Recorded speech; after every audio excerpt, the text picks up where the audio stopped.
onde você aprenderá a linguagem corporal explicada de maneira científica.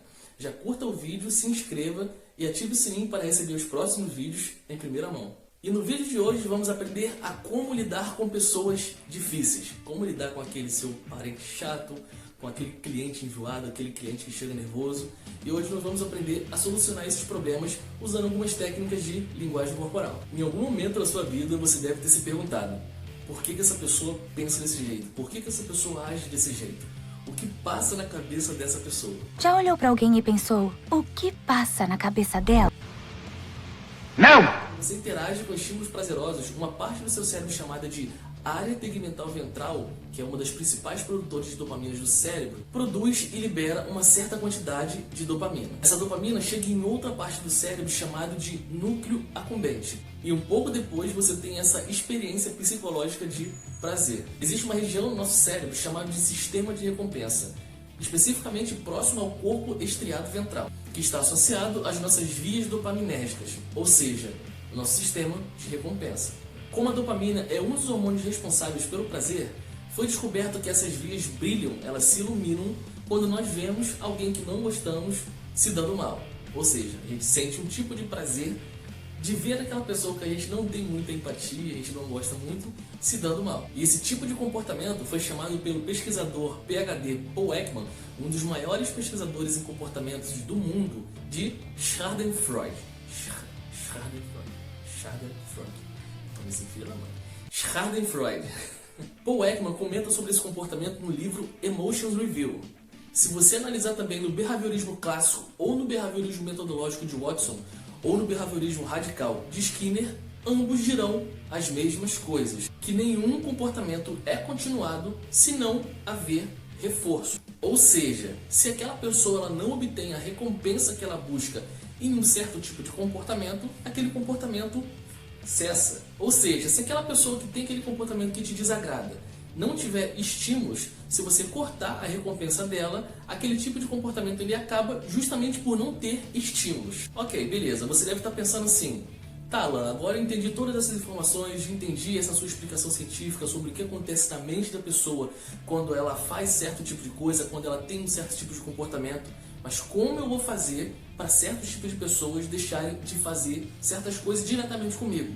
Como que eu vou fazer para aquele meu amigo da escola deixar de me colocar apelidos? Como eu vou fazer para aquele meu amigo do trabalho parar de ficar inventando coisas sobre mim? Basicamente, o que você precisa fazer é cortar os estímulos dele e cortar as recompensas dos seus comportamentos. Normalmente, esse tipo de situação acontece porque você dá corda, você acaba entrando na onda da pessoa. A pessoa vai lá, te coloca o apelido e você fica revoltada, demonstra um certo tipo de emoção e a pessoa ela usa aquele tipo de emoção contra você, piorando ainda mais a situação. Então você provavelmente já passou por um tipo de situação onde você fez totalmente o oposto e as coisas foram totalmente diferentes. A pessoa implicou com você e você simplesmente chegou uma hora que você deixa esse cara falar sozinho, eu não tô nem aí.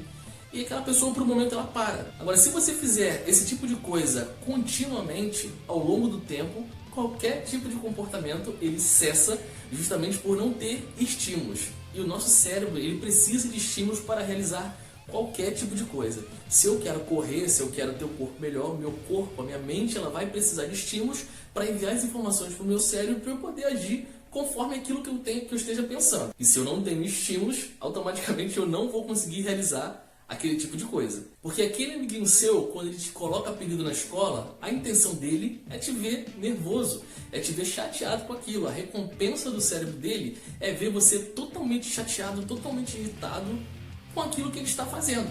Por mais que ele não demonstre que também não liga para o que você está falando e vai continuar falando, aquele comportamento tende a diminuir até ele acabar de vez, porque você não está dando a recompensa que o cérebro dele está procurando, que é ver você emocionalmente afetado, ver você emocionalmente para baixo, ou com raiva, com sentimentos negativos. Então, toda vez que acontecer esse tipo de coisa, o que você vai fazer é justamente o contrário. No lugar de você mostrar o seu tipo de sentimento, por mais que você esteja sentindo, nunca demonstre. Tenta evitar demonstrar o máximo que você puder. para que você não mande esses estímulos para o cérebro dele e ele entenda que você está caindo na pilha e literalmente ele receba a recompensa que o cérebro dele está procurando. Gerar empatia também é uma ótima estratégia para você evitar uma situação de raiva, para você transformar uma situação de raiva numa situação mais agradável, então uma situação de admiração da pessoa por você. Por exemplo, quem trabalha com o público sabe que nós recebemos pessoas de todos os tipos, com vários tipos de cultura, com formas e jeitos diferentes de falar, de te olhar, de gesticular. E digamos que você trabalha em um clube. Nesse clube ele é dividido em 4 partes. Para as pessoas acessarem essas 4 partes, em cada parte ela tem que usar o mesmo bilhete para ter acesso àquela área. E digamos que você está na terceira parte, a pessoa usou a primeira, usou a segunda vez o bilhete, e na terceira ela já começa a ficar nervosa porque acha que aquele tipo de procedimento é um procedimento desnecessário. E ao usar o bilhete justamente no seu setor de trabalho, na terceira parte onde você está lá trabalhando, ela chega e fala: gente, isso aqui é um procedimento muito desnecessário, eu já passei na primeira vez, passei na segunda, para que esse controle todo? E aquilo começa a gerar um sentimento negativo nela. Você poderia simplesmente pegar e falar: olha, isso aqui é um procedimento, senhora, nós temos que cumprir, ponto final. Só que esse tipo de argumento, ele só iria aumentar mais ainda aquele sentimento negativo, que é um comentário totalmente vazio de empatia. Empatia é justamente a arte de você se colocar no lugar do outro. Eu vou ensinar para você algumas palavras que geram empatia, palavras que geram conexão entre você e o seu interlocutor, entre você e a pessoa que está te ouvindo ou falando com você.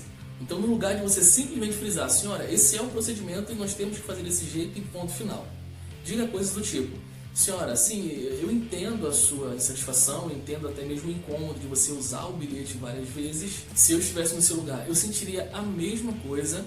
Aí você entra. Mas esse é um procedimento totalmente necessário e explica o motivo de por que aquele procedimento é necessário.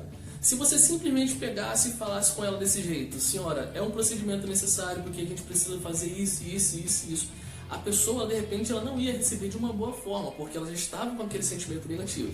Então, antes de você explicar o porquê, você teria que gerar uma conexão, criar uma conexão entre vocês para que ela receba melhor o que você está querendo dizer. Agora, você também deve estar se perguntando: tá bom, Alan, mas por que esse tipo de frase geraria conexão entre eu e a pessoa?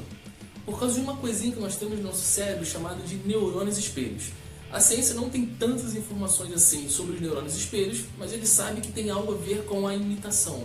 Algo, não é bem imitação, é a forma como a pessoa ela se comunica, se movimenta. Se eu me movimentar um pouco parecido ou semelhante com a pessoa, aquilo cria um certo tipo de conexão, porque a pessoa inconscientemente ela entende que a gente se parece. Se eu falar alguma coisa parecida com a pessoa, inconscientemente ela também vai ter essa impressão de que a gente se parece, gerando também conexão entre nós. Então, se você de repente chegar e falar: poxa senhora, eu entendo a sua insatisfação, eu entendo seu incômodo de ter que fazer certa coisa, eu também no seu lugar sentiria isso, aí você entra. Mas só pelo fato de você ter falado tudo o que ela está sentindo, que você também sentiria isso, cria uma conexão entre vocês e as coisas ficam muito mais fáceis de se solucionar, muito mais fácil de trazer uma solução para aquele certo tipo de problema. Aí, por conta de tudo isso, você transforma uma situação que era uma situação de raiva, uma situação de incômodo, onde a pessoa ela estava totalmente incomodada com certo tipo de atitude que ela tinha que tomar, ou com algum procedimento que ela teria que entrar de acordo, você transforma numa situação até mesmo de empatia, uma situação agradável. A pessoa ela começa a entender melhor o porquê daquelas coisas, o porquê de todo aquele procedimento que no começo ela estava achando totalmente desnecessário, e você acaba gerando uma conexão com a pessoa e as coisas começam a fluir de uma forma muito melhor. Isso serve para qualquer situação, tá bom? Então, pessoal, por hoje é isso aí. Não se esqueçam de curtir o vídeo, compartilhar e se inscrever no canal. Até a próxima!